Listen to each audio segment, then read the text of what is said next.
वालेकुम दोस्तों कीअं आहियो उमेद त ठीकु हूंदा। मां जो पंहिंजो जुमन पिताफ़ी जीअं त अॼु मूंसां गॾु आहे GM पिताफ़ी साहब जेको शेख हयात जी पोइट्री ॿुधाईंदो। जी GM साहब। वो इश्क व मोहब्बत जी दुनिया गुज़री बे वई आयात जंहिंजी बाक़ी सा गुज़री बे वई। अॼु यादि अव्हांजी आई या हर शइ ते छाऊं नूर मिठा या साकन चमन मां बाद सबा गुज़री बे वई। हाणे त लही वियो आहे दरिया कश्ती केई पारा ए हमसफ़रो हू मौज भला गुज़री बे वई।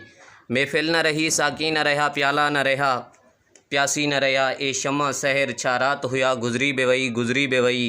सा रात ना आ बरसात ना आ तन में कंहिंजी तात ना आ ओ दीवाना गुज़री बे वई।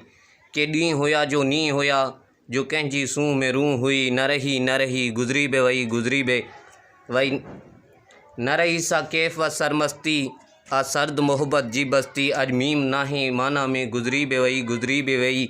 ए भरम करम तुंहिंजा साइल तोॾां तकींदे रहिजी विया बदली न हवा छाई न घटा गुज़री बे वई।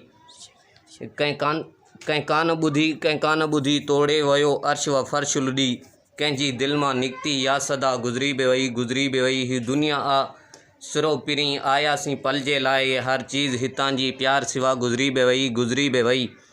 जेका बि घड़ी तोसां गुज़री आ यादि उन्हीं जी प्यार भरी मूं कीअं चवां मुंहिंजा प्यारा गुज़री बे वई।